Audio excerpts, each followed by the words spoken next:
that's 10 past. Okay, if you're still on the quiz, try and wrap up on the last few questions, okay? Otherwise, we're going to kickstart the session. I'm just going to do some quick, gentle introductions, okay? So, welcome back for those who are returning to our second session of the Slam Dunk Jugelda course, okay? This is the session where we'll be covering ocular pharmacology and physiology, okay? We've got our lovely host, who's going to be Riza, who's going to be teaching us. She is a research fellow that is based at the Sussex Eye Hospital and one of the core committee members of Slam Dunk Jugelda. She's passionate about teaching. She's a very, very friendly individual. So if you've got any questions, I'm sure she'd be happy to answer any of them. And she'll be talking us through ocular physiology and pharmacology today. And as you can imagine, a beefy topic. So over to you, Riza. Hello everyone, welcome. I've seen some names that I recognise, so welcome back and hello to any newcomers. Thank you, Yarrow, for the nice introduction. We love teaching, so it's a real pleasure for us to be able to do this, especially at a time where a lot of teaching is cancelled. So we do have a lot to cover today, and like you said, it's a very beefy topic. But what I try to do is whittle it down to very high yield learning objectives, high yield learning topics that will tend to come up. Some of it will be building on what you already know from your final year teaching. So we'll be going into a little bit more detail, but it will be fine and we'll do it together.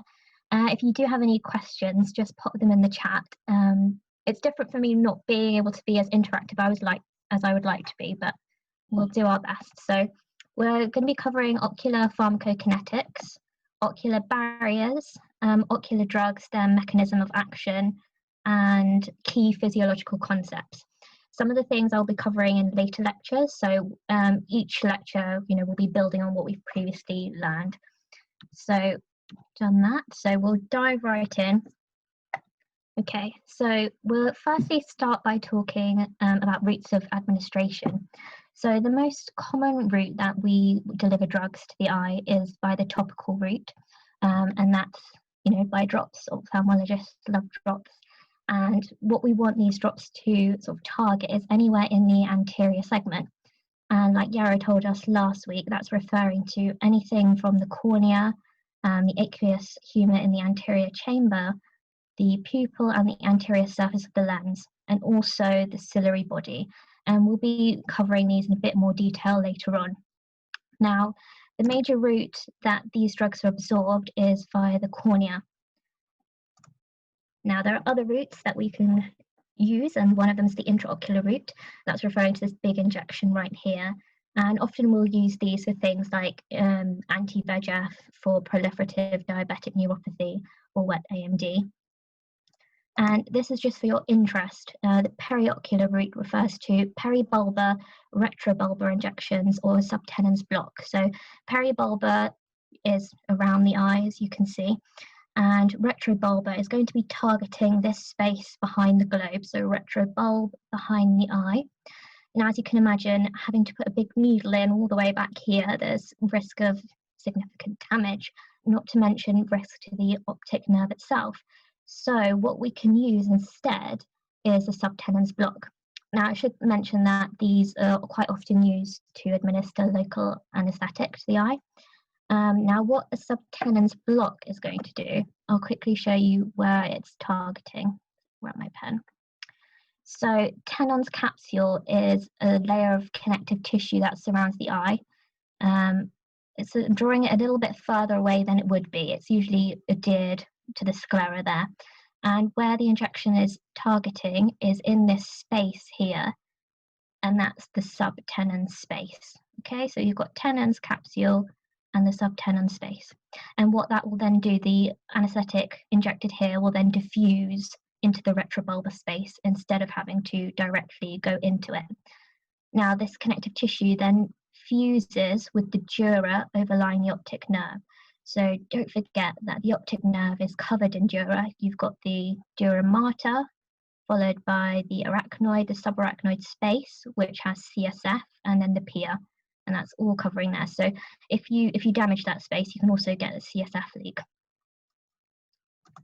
Right, and now the last route we'll be talking about is the systemic route. So sometimes if we can't achieve the concentration of drug that we'd like to within the eye, we can give drugs systemically. These ones are quite commonly used: steroids, carbonic anhydrase inhibitors, and sometimes antibiotics as well. So this is a patient who, well, he's got papilledema. So you can see here he's got blurring there of the disc margin. It looks quite elevated, and you've got obscuration of the vessels. So that's a typical picture of papilledema, and that can be secondary to raised intracranial pressure. Perhaps the patient has acute angle closure glaucoma, and they can be treated with IV acetazolamide, which is a type of carbonic anhydrase inhibitor, and that reduces intraocular pressure. We'll be talking about the mechanisms of this a little bit later on. So they've got some obvious advantages. It's less invasive, it's much more pleasant for the patient, and there's reduced risk of infection compared to injections. Now, the disadvantages: when we're administering drugs and we want them to get to the eye, they've got to go through two barriers. They've got to penetrate those barriers so they can get to adequate concentrations within the eye. And those two barriers are the blood-retinal and the blood-aqueous barrier. So I'll just say that again: two barriers, the blood-retinal and the blood-aqueous barrier. We'll talk about those, but just for now, remember that those are the two we'll be covering. And another disadvantage is that we need to give quite high doses systemically to be able to achieve the concentrations that we want, and that can come with quite significant side effects.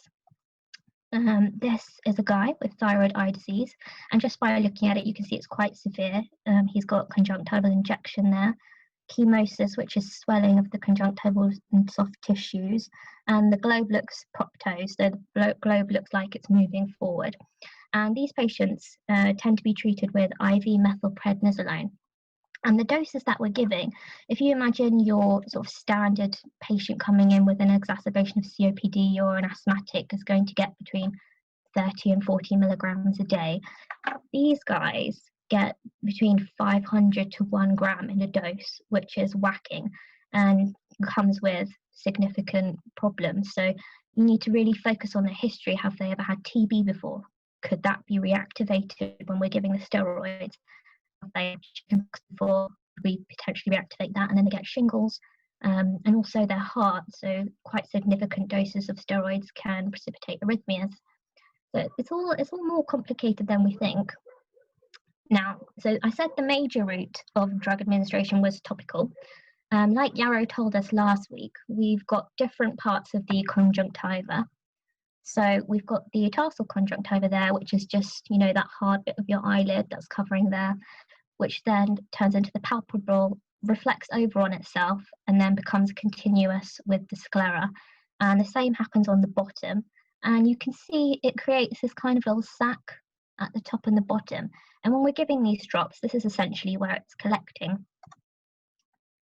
Oh yeah, and we can use different types of forms of drug administration. They can be solutions, so they're the more watery ones, which you tend to have to give a lot more frequently. And if someone's using those drops quite frequently, you can move on to gels and ointments, which are a lot thicker and they last a lot longer. They're quite nice to give overnight. But it's always good to remind your patients that they shouldn't drive straight away, because you'd be surprised the people that come into clinic, they have them in their eyes and then they say it's blurry, but I'm going to drive home. So just remember to remind them to give it some time. Now, importantly, you need to remember that the conjunctiva is an extremely vascular structure, unlike the sclera. So there's lots of blood vessels running through there. And a lot of the drugs we give can be lost to the systemic circulation through those conjunctival vessels. Now, once the drug has been administered, the amount that becomes available at the site of action is affected by lots of different things. And those things can be subdivided into pre-corneal and corneal factors. So I'll just say that again. The drugs that we administer, how easily they're able to get to where we want them to go, so anywhere in that anterior segment, is affected by precorneal and corneal factors, and we'll go into that. There we go. Okay. So you'll probably recognise this from Yarrow's lecture last week. So precorneal factors, the first one we'll talk about is solution drainage. So anything that you put into the eye is going to drain through the inferior and superior puncta, through the superior and inferior canaliculus to the common canaliculus, and then into the lacrimal sac. From here, it's going to drain down the nasolacrimal duct to open out into the inferior meatus of the nose, and the valve that it passes through is called the valve of Hasner. Now, a substantial amount of drug is lost through the nasal mucosa, so there's lots of blood vessels in there. A lot of drug is absorbed into the systemic circulation through here. So what you can actually ask the patient to do, if you want to increase the time the drug stays in the fornix, just ask them to pinch their nose. So occlude that sac, stop it from draining down. Alternatively, we can use gels and ointments. They're thicker, they'll stay in there for a lot longer. Okay, and then blink rate. So average blink rate's about 15 times per minute. But what's really important is that you assess the structure of someone's eye. So if someone's got a really droopy eyelid, they've got an ectropion or even an entropion, it's going to affect how long the drug can stay in there. If someone's eyelid is drooping out down here, all the drug's going to fall out. Quite often you'll see patients, with glaucoma who come into clinic who have quite tricky treatment journeys, if you like, and some of them have eyelid abnormalities, and a lot of the time they'll be referred to plastics to correct that first before you even change the treatment plan. Or say someone's got very, very high intraocular pressure, sometimes the consultant will put in bedside stitches purely to correct that so the drug can be given. So it's all about optimizing all these different things to create the best kind of treatment for the patient. Now, other things you can consider is environmental factors. If it's windy, you're going to be blinking a lot more. If you're blinking a lot more, you're going to push more of that fluid down the drainage pathway and clear the drug. Also remember, a lot of the drugs that we give, the solutions that they're prepared in, can be very irritant to the eye, and it's a lot more common than you would think. And if something's causing inflammation, causing watering, again, it's not going to be effective. Okay. Tear volume. So average person holds 7 to 8 microliters of tear at any one time. Transiently, the fornix can hold 30 microliters. So if you or I were to sort of stare into space and let our eyes water up, that point where we want to blink and reset our tear film, we might be holding up to 30 microliters. And most applicators, to make advantage of that, will deliver about 50, but you're always going to lose some amount of drug in the overspill. So tear turnover time, how you can think about this, I'll try and explain it to you. This is a patient who's had fluorescein dye administered. So fluorescein is the kind of orangey yellow dye in the tube, but when you pop it into the patient's eye and look under blue light through the slit lamp, it fluoresces back this kind of green colour. Now, tear turnover time is referencing how quickly this dye is cleared, so the percentage decrease in the amount of fluorescein per minute is your tear turnover time, and how long it takes for your eye to naturally reset its tear film. And that tear turnover time can be influenced by blink rate and lacrimation. We've talked about how increasing your blink rate increases the amount of fluid drained. Again, if your lacrimal gland is hypersecreting, whether that be because it's very windy or you've had an emotional response, you're going to be having a watery eye and more of the fluid's going to be cleared. Okay, so we've said induced lacrimation, that can be caused by a number of environmental factors. And a little fun fact here, Sjogren's syndrome, it's an autoimmune condition, and it destroys lacrimal and salivary glands. So patients will often have chronic dry eyes or very dry tongue. And what you can do, is insert punctum plugs. Now, if we go back here, these punctum plugs, you can imagine they're sort of champagne corks. In a champagne bottle, you kind of insert it into the lower punctum, and that stops the drainage and allows fluid to build up. Okay, so you'll see that a lot of our lectures build on each other. So Yarrow told us about the tear film last week. So just to reiterate, you have 3 layers. Lipid layer is the outermost layer. You've got your aqueous, which is the middle, and then the mucus, or sometimes you'll see it as the mucin layer. And they all have different functions, and we'll be going into that in a little bit more detail.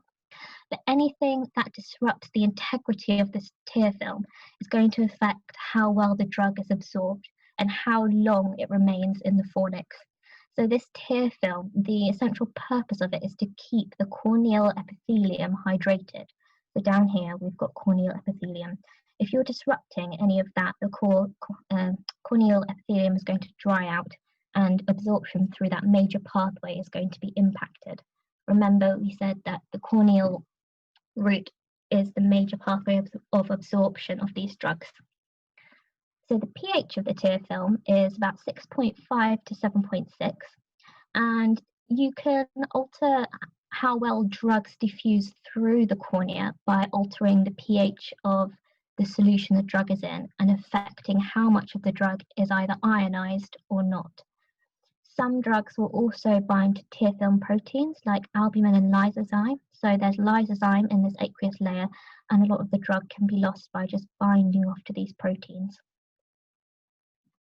Okay, so we'll talk about the cornea now. So we've got the tear film here, and this is the corneal epithelium.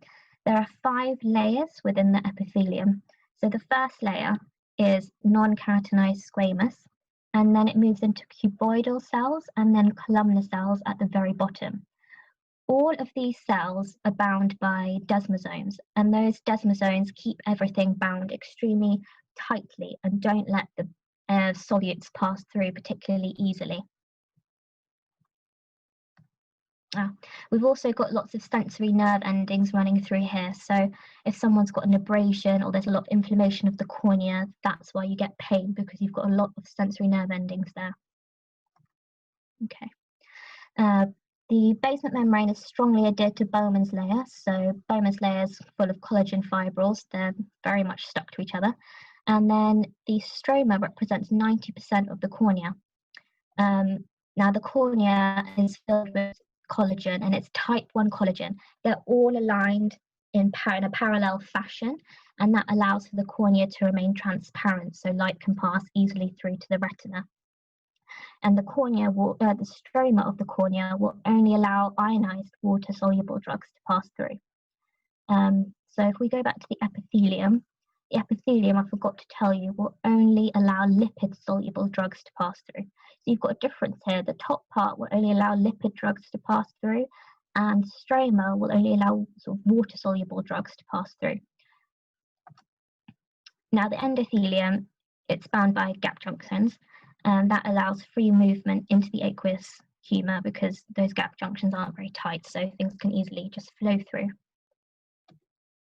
Okay, I've just seen someone in the chat. I'll do my best. Oh yeah, the slides will be available afterwards. Everything will be uploaded onto the website, and I've hopefully tried to make these slides kind of like notes for you as well, so you don't have to go back and collate all the information. So hopefully you find them useful. But this is just a quick summary. The topical route, like we said, is the most common. Corneal absorption represents the major pathway. So I'm trying to minimize the chat, trying to do both. I'm not very good at it. So corneal absorption is the major pathway, and factors influencing topical drug absorption can be affected by what we said could be split into precorneal and corneal factors. And I've just listed some of them there that we've talked about.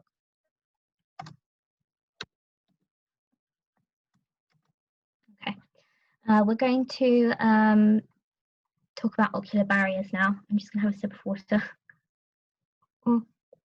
Okay, so if you remember what we said earlier, we said that any systemic drug that's administered and you want it to get to the eye, it's got to pass through 2 major barriers. Now these concepts are a little tricky, but it's fine. We're going to get there.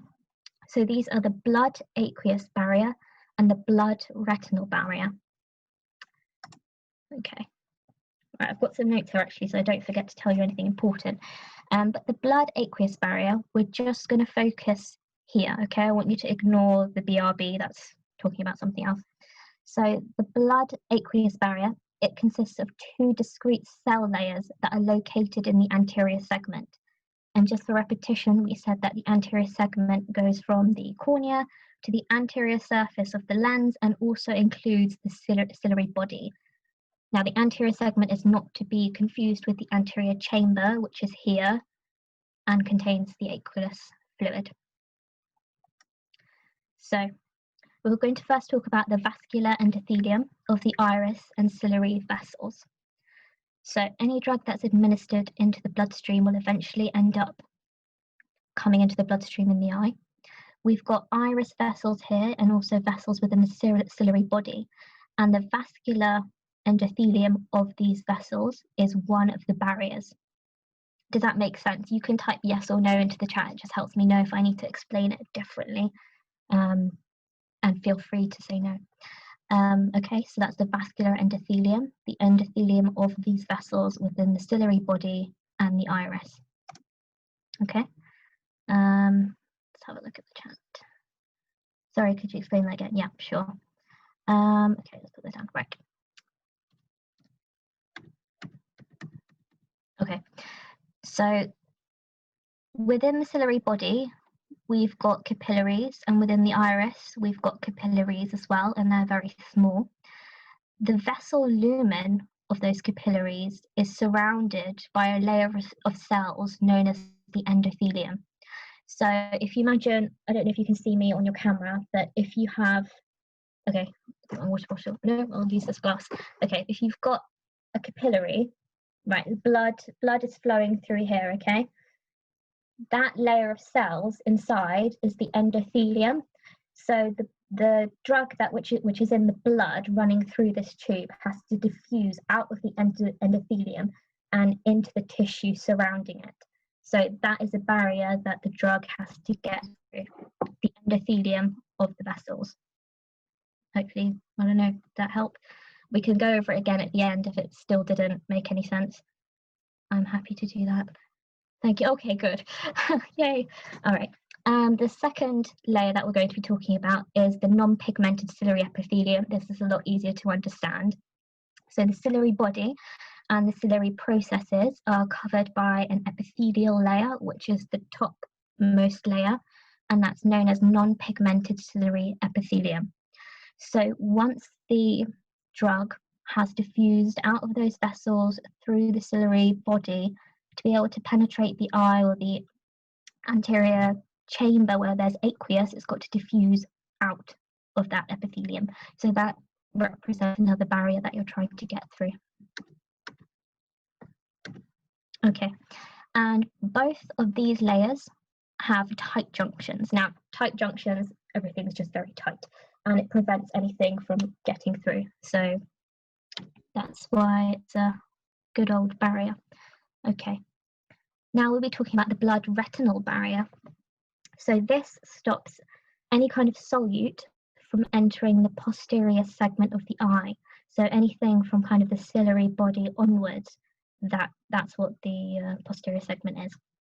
And that's composed of two cell types. The retinal capillary endothelial cells, that's the inner blood-retinal barrier. And it's also composed of the retinal pigment epithelial cells, or the outer blood-retinal barrier. And those two types of cells together form the blood-retinal barrier. Okay. Okay. So let's go over the outer blood-retinal barrier first. So Liaro told us about the structure of the retina last week. You've got the red retinal pigment epithelium there, okay? And that's between the choroid, which is an extremely vascular structure, and between the neuronal layer of the retina. So the retinal pigment epithelium is between the neural layer of the retina and the choroid. And drugs which reach this extremely vascular structure, the choroid, are going to diffuse through the RPE into the outermost layers of the retina. This retinal pigment epithelial layer, which is one of the barriers, it's the outer barrier, the cells are connected by tight junctions, which, as I said earlier, makes it hard for things to pass through. Now, the outer layers of the retina are nourished by the choroid. Now we'll talk about the inner blood retinal barrier, which is this part up here. You can see the retinal vessels here, and then some of the ganglion cells. So any solute will have to diffuse out of these retinal microvessels and into the inner layers of the retina. And if you can see this diagram here, this is the vessel lumen I was trying to explain earlier, and you've got endothelial cells on the inside. So blood's coming through the lumen there. You've got these endothelial cells, and the solute has to diffuse out. And these little end feet here, these purple end feet, they're referring to these sort of ganglion cells. And again, they're bound by tight junctions, and that forms the inner barrier. Okay, I hope that was all right. We can always come back to it if it didn't make much sense or you just want to repeat it. Okay, we'll move on to ocular drugs now and mechanisms of action. Right. Okay. Yara's, I think, going to be giving a really in-depth talk about glaucoma in a couple of weeks. But this is just to give you some nice context for the drugs we're going to be talking about. So a lot of the drugs that we will be talking about are used for glaucoma. Not all of them, but a great majority of them. Now, in glaucoma, you've got a problem where the outflow network for this aqueous humour either gets blocked or it doesn't work properly. Now, the aqueous humour is produced by the ciliary body, which is somewhere up here. Don't worry, I've got a better diagram later on. But that's going to secrete aqueous, which eventually ends up in this anterior chamber, and it flows out of this outflow network here. If you can't get out, essentially, if the fluid can't get out, it's going to build up, and that's going to raise the intraocular pressure. And when that happens, pressure can be put on the optic nerve, and it can cause damage. It can be sight-threatening, which is why acute angle closure glaucoma is an emergency. And when that fluid builds up, you get this corneal haze, which you can see there. It's quite nice. And that's just a nice flow diagram explaining what happens. When the angle gets blocked, aqueous humour builds up, intraocular pressure increases, and optic nerve damage can occur. Okay, so unfortunately, the Duke-Elder or part 1, if you're even thinking about sitting that, will require you to remember the basic concepts of how the different nervous systems work. So acetylcholine, it's one of the main, neurotransmitters within the parasympathetic nervous system. And it acts on 2 types of receptor, the muscarinic and nicotinic. Now, this is a harder question that you might come across in the exam.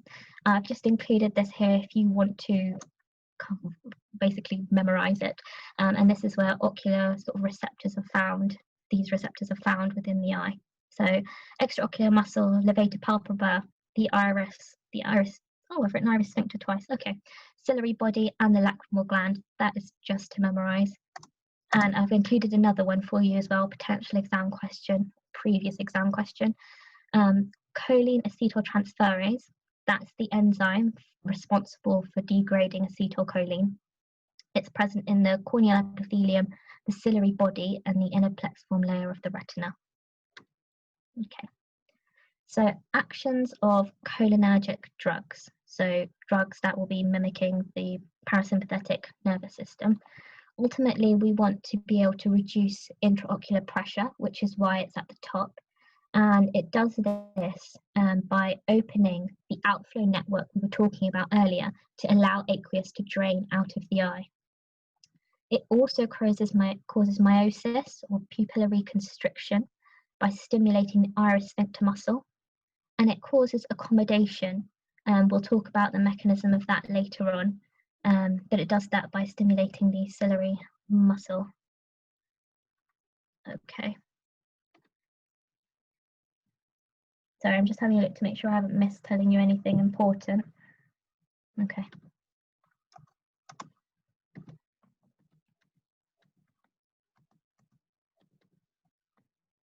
Okay, here we go.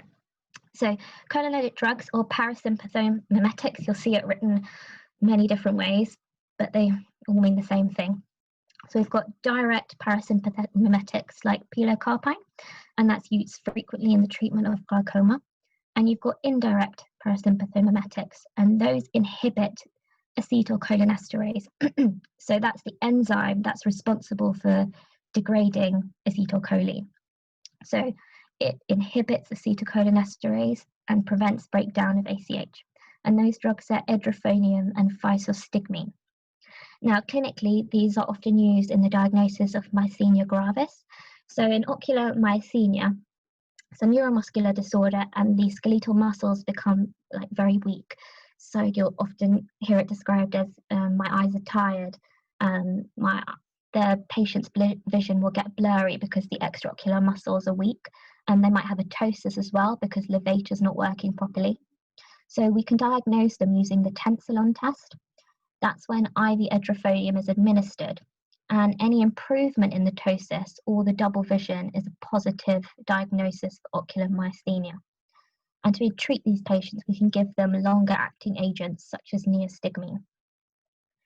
Now, side effects of these drugs can be broken down into systemic side effects and ocular side effects. So this is because, as we mentioned earlier, a lot of drugs can be absorbed through the conjunctival vessels or even through the nasal mucosa. So you can get salivation, you can get bradycardia.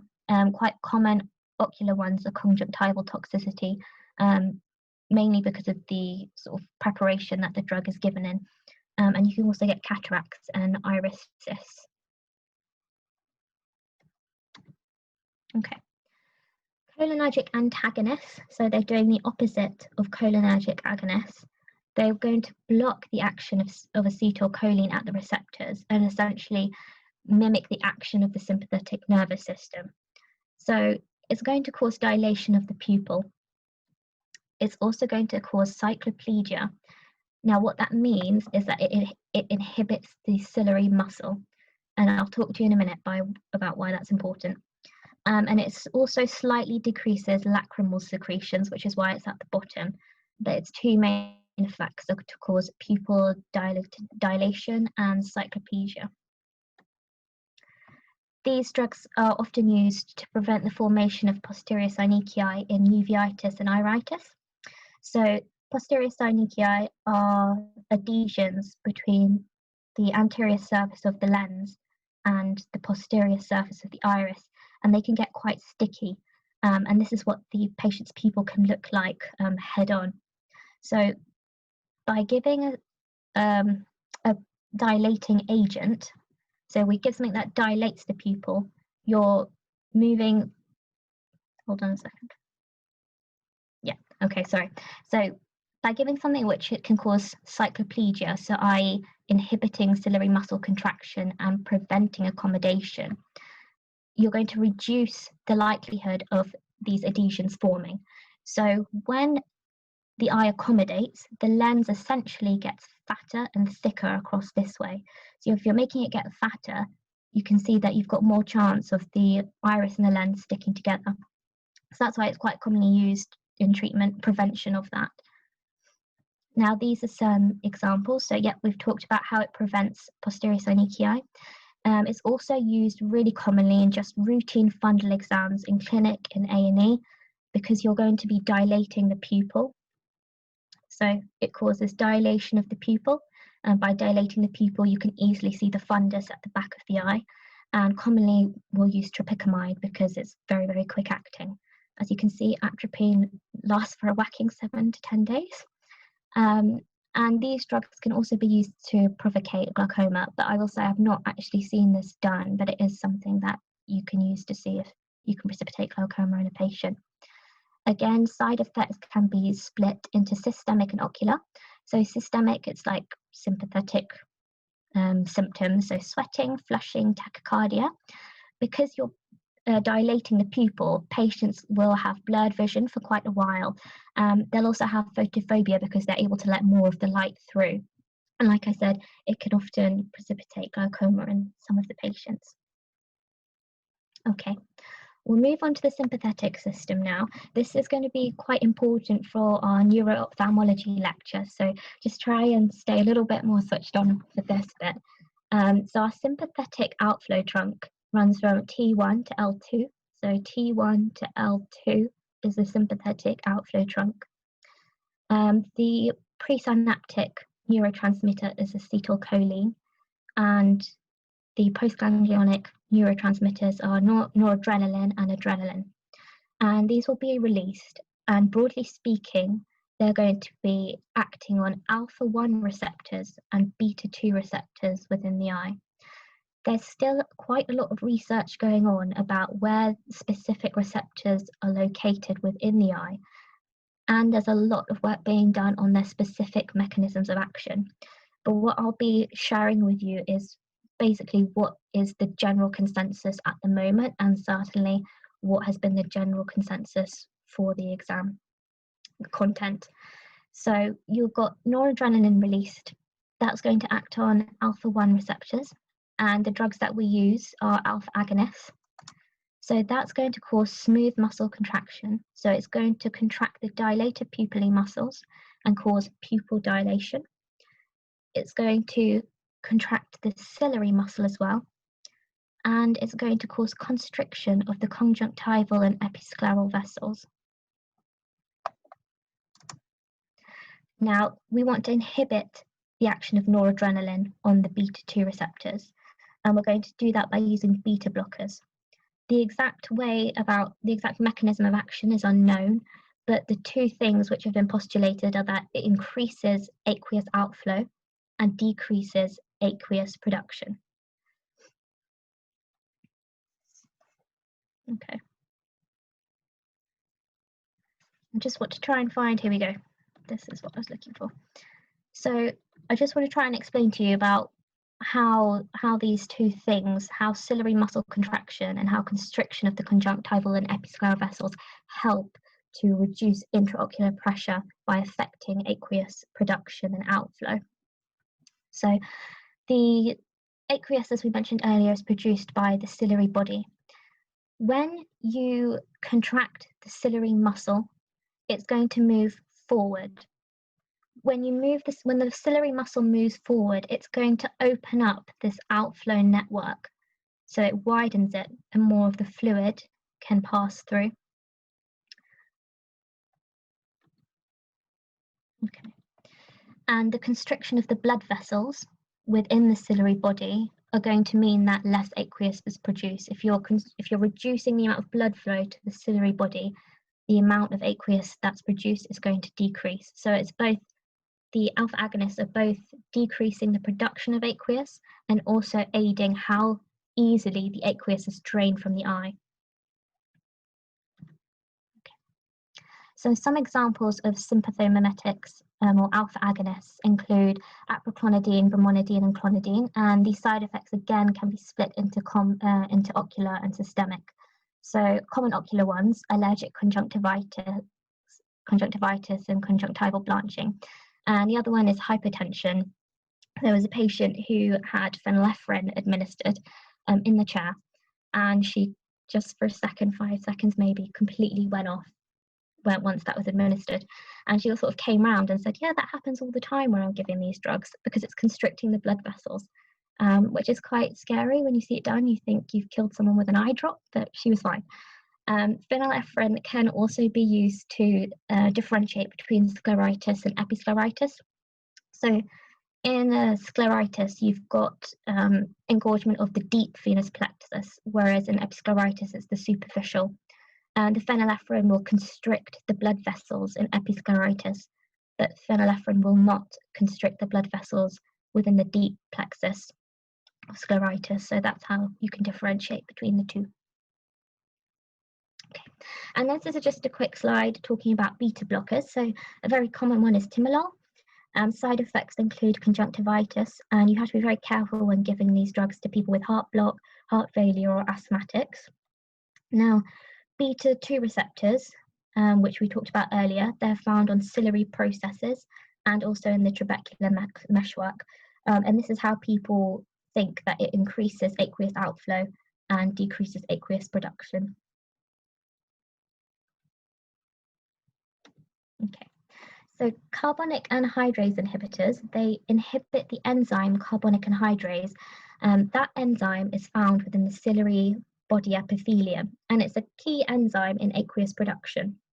So if you inhibit that enzyme, you're going to be reducing how much aqueous is produced. Now, IV and orally, you can give acetazolamide, and then our typical topical drops include dorzolamide and benzolamide. And those are given topically because they have adequate corneal penetration, so they're absorbed really well through the cornea to where we want them to go. And we'll generally combine these drops with a topical beta antagonist, such as timolol, and that's the common combination for glaucoma treatment. Side effects, systemically, you can get renal stones, malaise. Ocular is just, again, stinging, and allergic reactions are very, very common. Okay, so far we've covered cholinergic agonists, cholinergic antagonists, alpha agonists, beta blockers, and carbonic anhydrase inhibitors. Does anyone want me to go over anything right now from that section? Or are you happy just to carry on? I'll just wait a couple of seconds in case someone wants me to go over something.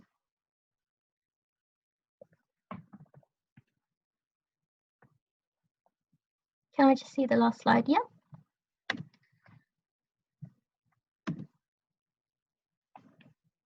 Yasmin, just type a yes when you're done and we can move on. That's perfectly fine.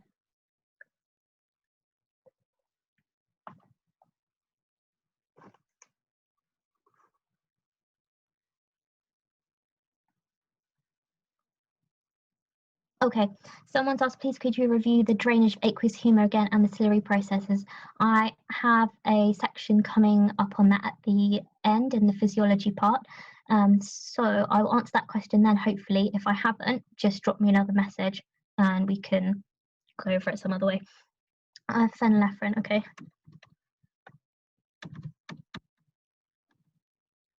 Okay, phenylephrine is an alpha agonist. It's going to cause constriction of blood vessels within the eye. Is that the same person? Okay, so it's going to cause constriction of blood vessels within the eye.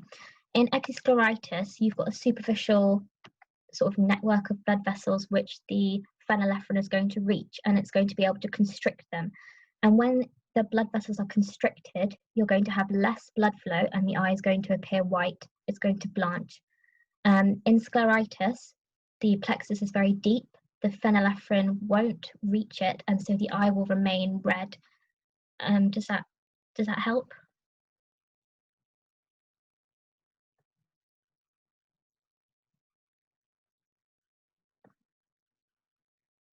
Yeah, cool. All right then, let's move on.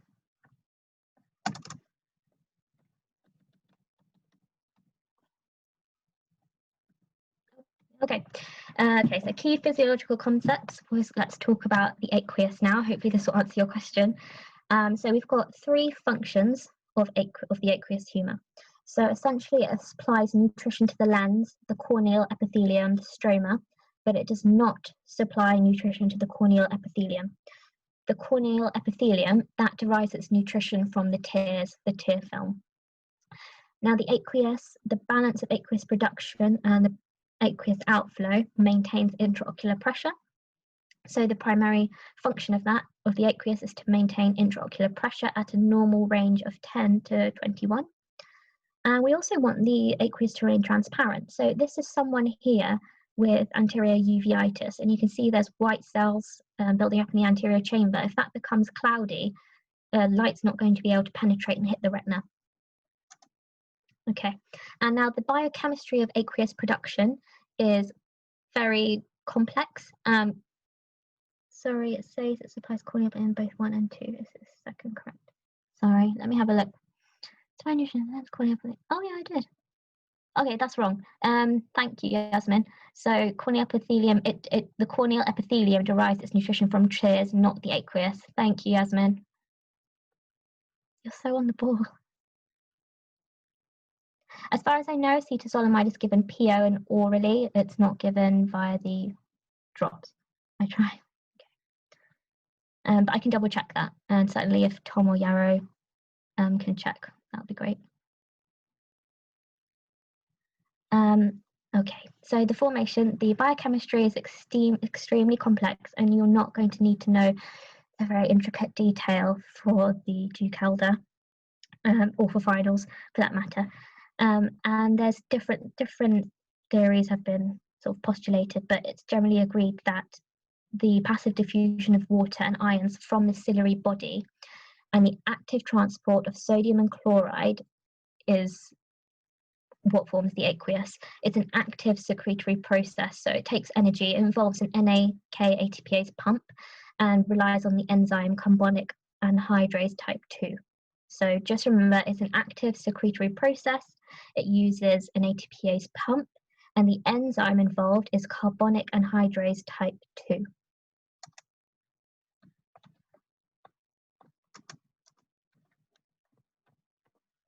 Okay, right, so we're going to talk about how where the aqueous is produced, how it flows through the eye. So we've got the ciliary muscle here, otherwise known as the ciliary body. That's going to produce the aqueous humour. It's going to be secreted into the posterior chamber, and then it's going to flow through the pupil into the anterior chamber. Okay. Now, there are two drainage pathways. There's a trabecular outflow pathway and a uveoscleral pathway. The trabecular... Oh, thank you. Yeah, Yara's checked it. I didn't misinform you. That's good news. Okay, so there's two pathways, trabecular outflow and uveoscleral outflow. So the trabecular pathway, there's a trabecular meshwork here.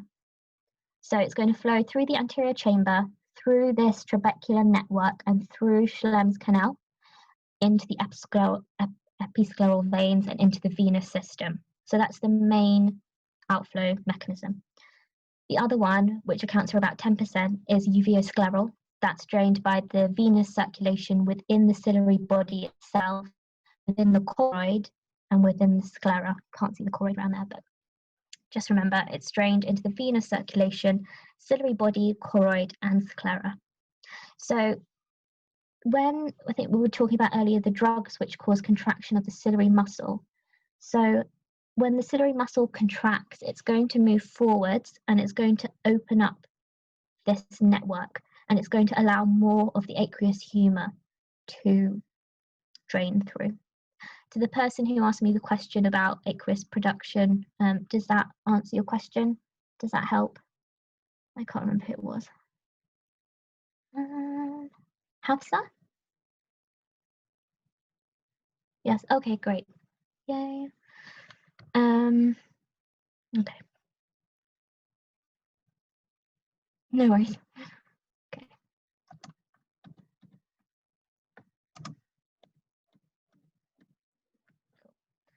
Okay, moving on.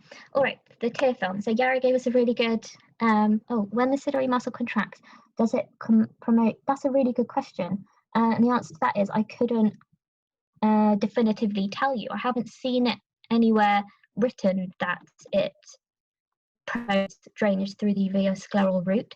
I wouldn't have thought so, just because the veins are in there draining anyway. I don't think stretching that pathway will affect the uveoscleral outflow much, is what my brain would say. Yeah, so I couldn't definitively tell you, but I would say not particularly, given that it drains such a small amount anyway, and that opening up this network isn't really going to affect the blood vessels draining through there.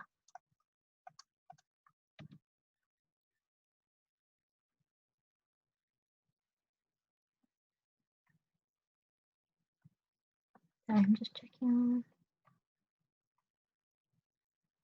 Yeah, great, thanks, Yara. Okay, so there's three layers: the lipid layer, aqueous layer, and the mucin layer. So I haven't written this down, so I don't know if you've got pen, paper. I'll add it on for you for when we upload it to the website, but just for now. So the lipid layer is secreted or produced by the meibomian glands. The primary function of this lipid layer is to retard evaporation of the aqueous layer and reduce surface tension, which means that more water is drawn into the tear film. So lipid layer secreted by meibomian glands, its function is to stop evaporation of the aqueous layer, to reduce surface tension so that we promote more water coming into the tear film, and also to provide a nice surface for the eyelids to glide over the globe. Now, the aqueous layer is produced by the lacrimal gland and also additional glands which are scattered throughout the conjunctiva. This aqueous layer, it provides oxygen to this epithelial layer, and this epithelial layer is avascular.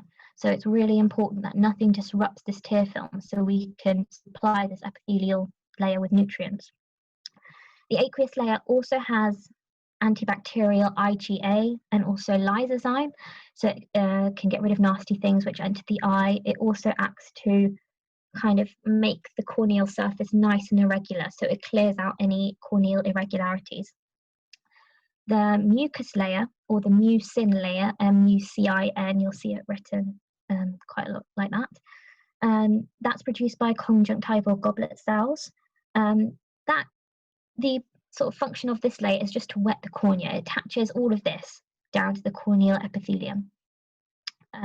So any disruption of this, any of these layers, is going to affect the tear film. In someone with a dry eye who's got maybe meibomian gland dysfunction, so their meibomian glands aren't working properly, they're not secreting the lipid layer, that layer can evaporate. And someone can get dry eyes, they can get these what we call punctate epithelial erosions, which is sort of damage to the corneal surface. And in really, really severe conditions, you might get an ulcer, but I don't think we let it get that bad in this country. So tears, we've got this lovely orbicularis oculi pump. So orbicularis surrounds the eye here, and muscle fibers attach to the canaliculi and also to the lacrimal sac. Now, as the eye blinks, it's going to move these canaliculi horizontally and shorter them, and it's going to pump. It's going to basically allow fluid to drain through the canaliculi and into the lacrimal sac. Now, the fibers that attach to the lacrimal sac, they can contract and expand the sac, and that changes pressure within the sac. So when the lacrimal sac expands, it's going to draw in the tears, and when it contracts, the tears are going to be forced down the nasolacrimal duct. So we talked about earlier how blinking forces more of the fluid down the eye, and that's because orbicularis oculi, the fibers are attached to the drainage system, and blinking affects pressure within the lacrimal sac and pumps the tears down the drainage system. Okay, so pupillary constriction and pupillary dilation, we'll talk about that. The sympathetic, I'm going to say for our neuroophthalmology lecture, because we're going to be going into that in a lot of detail, and I don't want to overload you in this session because it's quite heavy already. So don't think I've forgotten, that is coming up, and you'll have the notes for it as well. So we'll talk about the parasympathetic response. So pupillary constriction is under the parasympathetic innervation. These circular muscle fibers will constrict and make the pupil smaller. The neural pathway we'll talk about right now. So you'll have a light stimulus, and this will get through the optic nerve down to the Edinger-Westphal nucleus. Now, this nucleus is the parasympathetic preganglionic nucleus.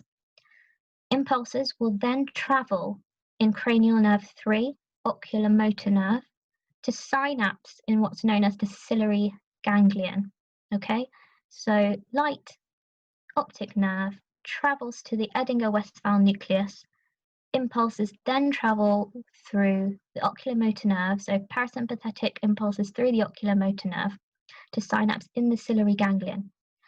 From the ciliary ganglion, we have the short ciliary nerve, and this nerve is what innervates the sphincter pupillae. So short ciliary nerve, sphincter pupillae, pupillary constriction. Okay, so those circular fibers will contract and the pupil will constrict. Just for a little taste, sympathetic, you've got longitudinal dilator pupillae, and when they constrict, the pupil will get bigger. So they're longitudinal, they're circular. Okay, I think this may be coming up to our couple of last two physiological concepts. So the lens and accommodation. So you've probably done your practical, I don't know, exams where you get a patient to look at a point far away and then you get them to look very closely at your finger, and you're testing accommodation there, and that's when the eyes are directed from a very distant object to an object which is much closer to you.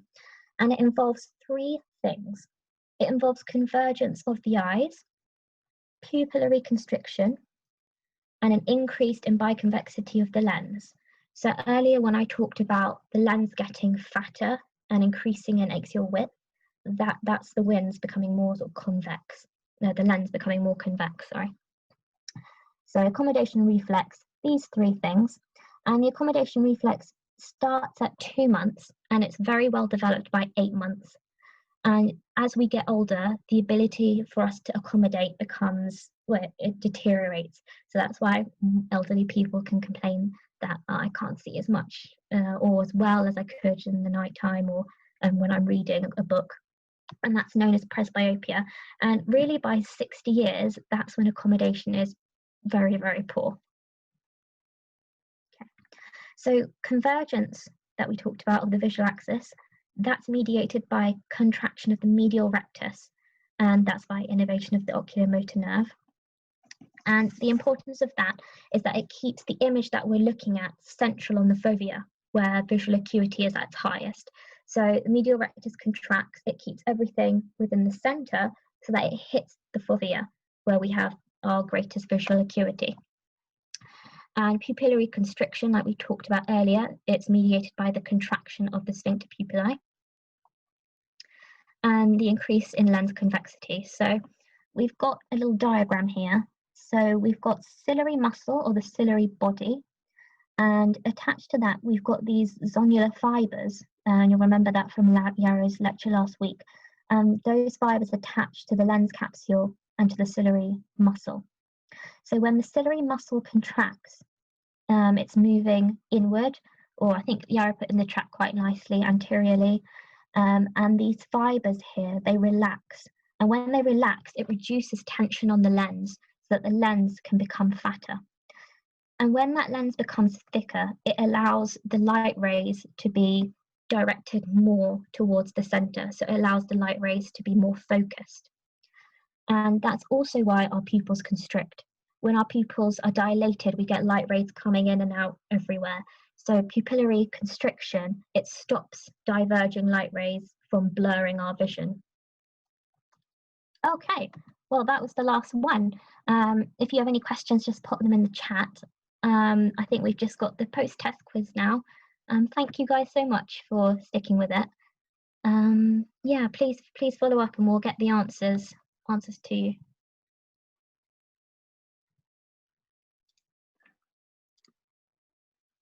Thank you so much. That was such a good talk. Guys, if you have any questions, now is the chance to ask them either in the chat, privately. Feel free to obviously use our social media platforms to try and get questions answered. If you think of anything once you leave the Zoom call, okay? But if you have any questions, please feel free to message us privately or not. Do have a go at the post-test in your own time or right now. We can spend another 10, 15 minutes, see if there's any questions that you still have, see if you've gained some bits and bobs of knowledge.